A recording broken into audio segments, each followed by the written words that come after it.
지금 사도행전 21장의 시기는 AD 58년에서 60년경에 기록된 그러한 말씀입니다. 바울은 주 58년의 3차 전도 여행에서 귀환한 동시에 체포되어 가이사랴로 이송됩니다. 그리고 로마로 압송되기까지의 말씀이 오늘 본문 말씀부터 26장까지의 말씀이에요. 바울의 3차 전도 여행은 사도행전 13장부터 21장 16절까지 바울은 3차 전도 여행을 마칩니다. 그리고 이 3차 전도 여행을 마치고 예루살렘에 돌아와서 선교 보고를 한 후에 유대인들의 모략과 고소에 의해서 기소되고 유대 군종과 사내들인 공회와 로마 총독과 헤롯 아그리파 2세 등 총 5차례에 걸쳐서 변론을 합니다. 그리고 27장과 28장은 로마까지 가서 로마에 도착한 후에 기록이 사도행전 27장과 28장에 나와 있습니다. 여러분, 바울은 로마 시민권자입니다. 그렇기 때문에 바울은 좀 자유스럽게 아시아와 유럽을 다니면서 수많은 사람들에게 복음을 전했어요. 그리고 오늘 21장 19절에 예루살렘에 돌아와서 그동안 선교 보고를 합니다. 우리 한번 21장 19절 같이 한번 봅시다. 시작. 바울이 문안하고 하나님이 자기의 사역으로 말미암아 이방 가운데서 하신 일을 낱낱이 말하니라 그랬어요. 아마 이 선교 보고는 내용이나 양에 있어서 대단했을 겁니다. 왜요? 1차, 2차, 3차 선교를 다니면서 있었던 모든 일들을 보고해요. 그러나 그 보고의 내용은 단 한마디입니다. 뭔 줄 아십니까? 따라합시다. 하나님이 하셨다. 하나님이 하셨다는 거예요. 하나님이 자기의 사역으로 말미암아 이방 가운데에서 이 일을 하게 하셨다. 19절에 바울의 선교 보고의 주어는 내가 아닙니다. 누굽니까? 하나님이에요. 다시 말하면 나는 하나님의 사역의 도구로 하나님께 쓰임 받았을 뿐이다 그 말입니다.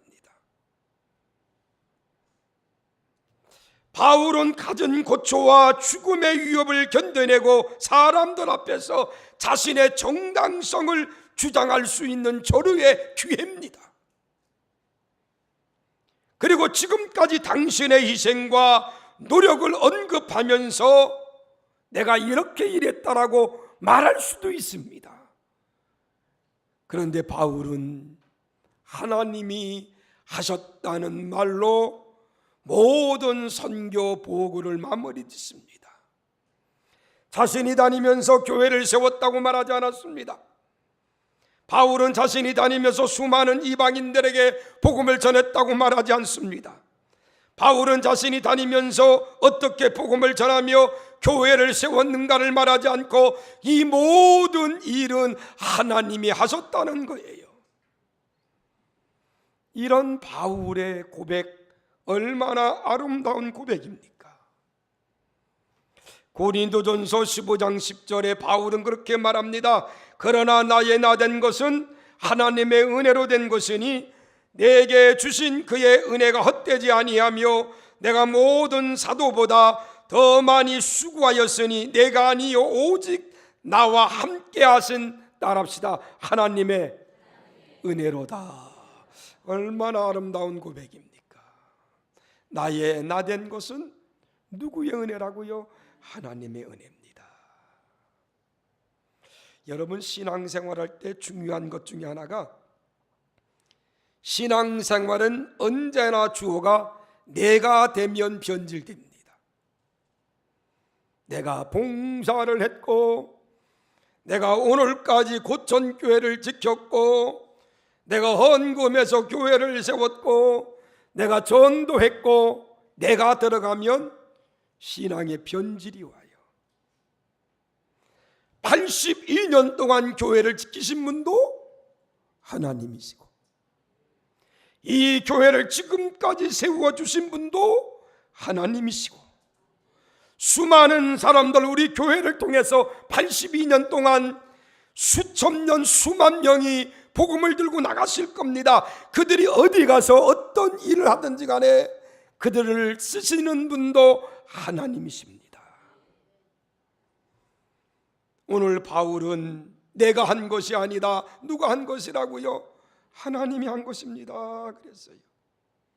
그리고 중요한 것은요, 이러한 바울의 보고를 들은 예루살렘 성도들도 참 아름다워요. 20절 보면 그렇게 말합니다. 그들이 듣고 하나님께 뭘 돌렸어요? 영광을 돌렸더라 그랬어요. 바울의 선교 보고를 듣고 그들은 다 하나님께 영광을 돌렸습니다. 사랑하는 성도 여러분, 82년 동안 이 교회를 지켜주시고, 이 교회를 세워주시고, 이 교회를 통해서 하나님의 귀한 일 한 것 하나님께 영광 돌리시기를 주의 이름으로 간절히 축원합니다. 우리 하나님 감사합니다 하면서 박수 한번 합시다. 그래요, 하나님께 영광 돌려야 돼요. 그래서 바울은 그렇게 말합니다. 로마서 14장 8절에 바울은 뭐라고 말합니까? 우리가 살아도 주를 위해서 살고 우리가 죽어도 주를 위해 죽나니 그러므로 사나 죽으나 우리는 누구의 것이라고요? 주의 것입니다. 저와 여러분들은 사나 죽으나 누구의 거예요? 주의 거예요. 이런 고백이 오늘날 저와 여러분들의 고백이 되기를 주의 이름으로 간절히 축원합니다. 우리 찬양 하나 할까요? 이제 내가 살아도 주 위에 살고 이제 내가 죽어도 주 위에 죽습니다. 그러므로 나는 사나 죽으나 주님의 것입니다. 우리 찬양 한번 합시다. 1절만 합시다.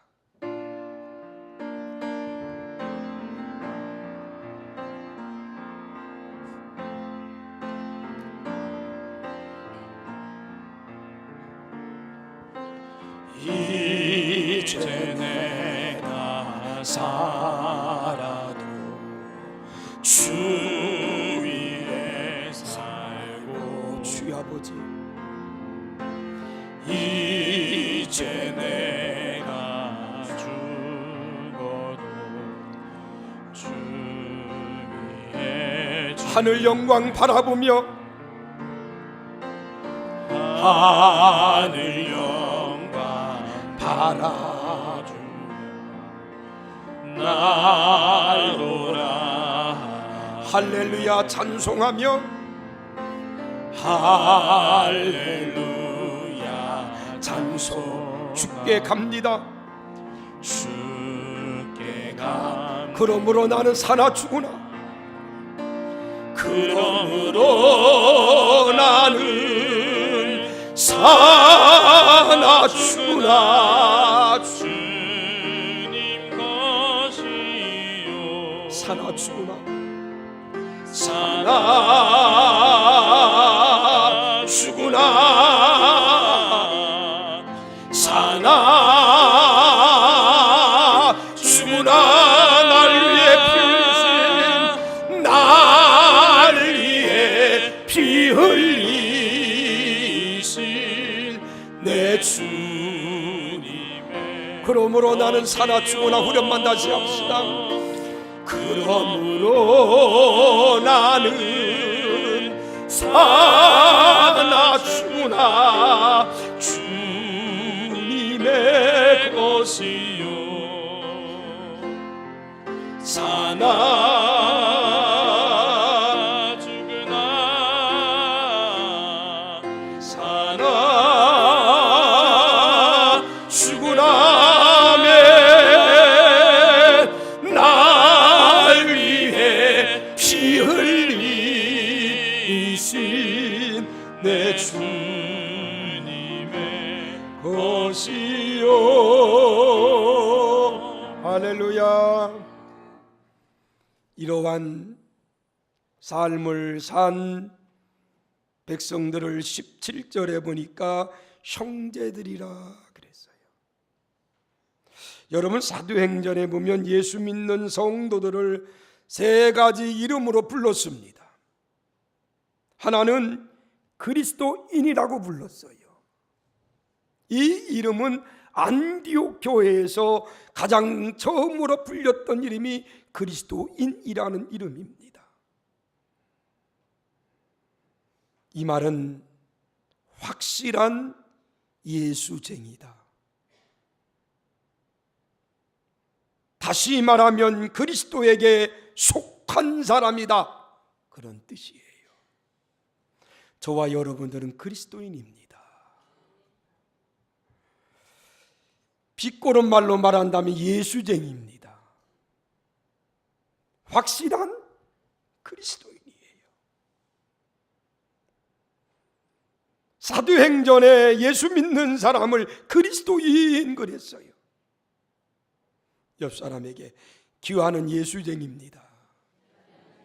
그리스도인이라는 거예요. 그리고 사도행전에 예수 믿는 사람을 두 번째 제자라 그랬어요. 제자는 배우고 훈련받은 자로 예수를 배우고 따르는 자를 제자라 그랬습니다. 제자라는 말은 원래는 예수님의 12 제자에게 붙여진 이름입니다. 그러나 그 후에는 넓은 의미에서 예수 믿는 사람들을 제자라 그랬어요. 오늘날 그래서 교회들마다 제자 훈련을 많이 합니다. 제자 훈련 잘해야 돼요. 우리는 누구의 제자입니까? 예수님의 제자가 되어야 되는데 목사의 제자가 되면 안 돼요. 세 번째는 오늘 본문에 나오는 이름, 형제라는 이름이에요. 바울이 예루살렘에 도착했을 때 바울은 그 믿는 사람들, 말씀을 듣는 사람들에게 뭐라고 말합니까? 형제라고 불렀어요. 형제라는 말은 초대교회에서 가장 오래 사용했던 말이 형제입니다. 우리는 다 형제라는 거예요. 다시 말하면 하나님의 형상으로 지음받은 하나님의 사람들이라고 말입니다. 그러나 기능적인 면에 있어서는 우리는 목사도 있고 장로도 있고 권사도 있고 집사도 있는 겁니다. 그러나 우리는 다 그리스도 안에서 한 형제 자매입니다.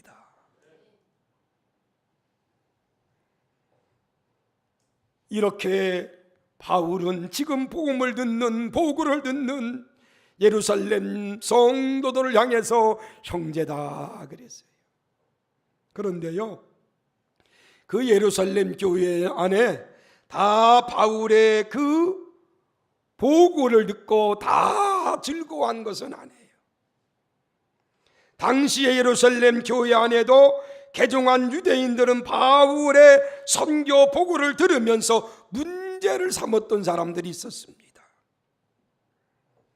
복음을 듣고 기독교로 개종한 유대인들 가운데 개종은 했지만 여전히 율법과 할례를 중요시했던 그러한 사람들이 있었다 그 말이에요. 그런데 바울의 복음의 핵심은 믿음으로 의롭게 된다는 겁니다. 이신칭의. 그런데 여전히 개종한 유대인들 가운데 율법을 중요시하고 할례를 중요시한 사람도 있었더라고 말이에요. 바울은 이방인들에게 믿음의 차원에서 율법과 할례가 구원에 있어서 절대적인 수단이 될 수가 없다라고 말합니다. 그러면서 바울은 율법은 몽학 선생뿐이지 율법을 다 지킬 수도 없고 다 지킨다고 구원받는 게 아니다. 구원받는 길은 오직 예수 그리스도를 믿음으로 구원받는다. 이걸 전했거든요. 그리고 보고하는 겁니다. 그랬더니 그때의 개종한 유대인들이 바울을 죽이려고 합니다. 그러면서 소동을 일으켜요. 그게 바로 27절 이하의 말씀이에요. 28절에 소동을 일으키면서 뭐라고 말합니까? 28절 보면 그렇게 말합니다. 이 지대 이스라엘 사람들아 도우라. 이 사람은 각처에서 우리 백성과 율법과 이곳을 비방하여 모든 사람을 가르치는 그 자인데 또 헬라인을 데리고 성전에 들어가서 이 거룩한 것을 더럽혔다고 말합니다. 무슨 말입니까? 당시의 유대인들 가운데 바울을 고발한 사람들이 있었는데 뭘 고발합니까? 율법과 성전을 회방하여 사람들을 가르치며 성전을 모독했다고 고발하는 거예요. 다시 말하면 하나님의 선민인 유대인들이 구원받아야 되는데 유대인이라고 다 구원받는 게 아니라 그 말이에요. 누구를 믿어야? 예수 믿어야 구원받는다고 하니까 선민인 유대인들은요 선민을 회방했다 그 말이에요. 바울은 유대인이나 이방인이나 다 믿음으로 구원받는다라고 지금 외쳤습니다. 그런데 개종한 유대인들 가운데 이 외침을 아멘으로 받아들이지 않고 이 바울은 지금 선민 유대인들을 회방한다 그 말이에요. 그러면서 바울을 고발합니다. 그리고 바울을 유대인들은 또 고발한 것이 뭡니까? 바울은 이방인과 친하게 지낼 뿐만 아니라 저들을 사랑한다는 거예요. 유대인들이 이방인들과 가까이 지내지 않았습니다. 복음을 전하는 데 있어서도 율법으로는 구원받을 수 없다라고 바울은 전했습니다. 이방인은 할례 받지 않아도 예수 믿으면 구원받는다라고 전했습니다. 그러면서 이방인들과 바울은 친합니다. 그걸 그들은 꼴을 못 보는 거예요. 그러면서 바울을 고발합니다. 여러분, 바울이 율법에 대한 입장은 분명히 다르지만 율법을 반대한 것은 아닙니다. 바울은 디모데에게도 할례 받을 것을 권면했습니다. 그러나 613가지의 율법을 지킴으로 구원받는 것은 아니다 그 말이에요. 오직 구원은 복음으로 예수 그리스도를 믿음으로 구원받는다. 그걸 전하면서 이방인들과 친하게 지내는 것을 유대인들은 시기했다는 거예요. 그리고 또 뭘 고발합니까? 성전을 더럽혔다고 고발합니다. 왜요? 당시에는 할례 받지 않은 이방인들은 성전 안에 들어올 수가 없습니다. 예루살렘 성전은 오늘 예배당과 같은 형태가 아닙니다. 사람에 따라서 출입하는 곳이 제한되어 있습니다. 가장 안쪽에 있는 지성소와 제단은 아무나 들어가지 못했습니다. 제사장만 들어갑니다. 그리고 거기서 좀 벗어나면 유대인 남자들만 들어가는 유대인의 뜰이 있습니다. 거기는 여인들도 못 들어옵니다. 남자들만 들어옵니다. 거기서 좀 벗어나면 유대인들 여자들이 들어가는 여인들의 뜰이 있습니다. 거기는 유대인 여인들만 들어가요. 거기서 좀 벗어나면 이방인의 뜰이 있습니다. 이방인들은 여인들의 뜰에 들어오지 못하고 유대인 남자들의 뜰에 들어오지 못합니다. 그런데 바울은 이방인들을 데리고 하나님의 성전에 들어왔다는 거예요. 하나님의 성전을 모독했다는 겁니다. 이방인의 뜰, 여인들의 뜰과 이방인의 뜰 사이에는 이런 경고문이 쓰여 있습니다. 이곳을 지나면 사형에 해당된다는, 죄가 된다, 이런 경고문까지 써놨어요. 그런데 이방인들이 성전에 들어왔다는 거예요. 그러니까 성전을 회방했다는 겁니다. 구원받은 사람은 성전에 다 들어옵니다. 아멘. 하나님을 믿는 사람, 예수 그리스도를 믿는 사람은 누구나 다 성전에 들어와요. 그게 바로 복음입니다. 그런데 유대인들은 경건의 모양은 있으나 경건의 능력을 행하지 못했습니다. 율법을 중요시하면서도 교묘하게 율법의 법망을 벗어나려는 그러한 잔머리만 굴렸던 게 바로 당시의 유대인들입니다. 그러면서 이방인들을 무시했습니다. 하나님 앞에 중요한 것은 경건의 모양이 아닙니다. 경건의 능력입니다. 겉으로는 경건한 척하면서 속에는 부패되어 있는 것, 하나님이 싫어합니다. 하나님은 겉과 속이 바로 그리스도인으로서, 하나님의 사람으로서 바르게 살아가는 것을 하나님은 원하신다, 그 말이에요. 그래서 디모데후서 3장 5절 그렇게 말합니다. 경건의 모양은 있으나 경건의 능력을 부인하니 이 같은 자들에게서 내가 돌아서라, 그렇게 말해요. 사랑하는 성도 여러분, 우리는 경건된 모습으로 생활하기를 주의 이름으로 간절히 축원합니다. 왜 유대인들이 바울을 고발한 줄 압니까? 바울은 헬라파 유대인으로 지성인이었기 때문에 그렇지만 소위 바울은 비주류 유대인입니다. 당시의 주류와 비주류는 보이지 않는 금이 있었어요. 그런데 바울은 헬라파 유대인이에요. 순수한 유대인이 볼 때는 비주류입니다. 그리고 바울은 지성인이었어요. 가멜리엘 문화에서 공부한 사람입니다. 공부 못한 무식한 사람이었다면 아마 바울이 어떤 일을 해도 별로 상관없을 거예요. 근데 비주류, 그것도 공부한 사람이, 학문을 쌓은 사람이 이방인들에게 복음을 증거할 때 수많은 사람들이 그를 따랐거든요. 그러니까 그를 시기하는 거예요. 그리고 바울을 고발합니다. 사랑하는 성도 여러분, 지금 유대인들이 바울을 고발하는 것은 그들의 마음속에 시기와 질투 때문에 그래요. 오늘날도 마찬가지입니다.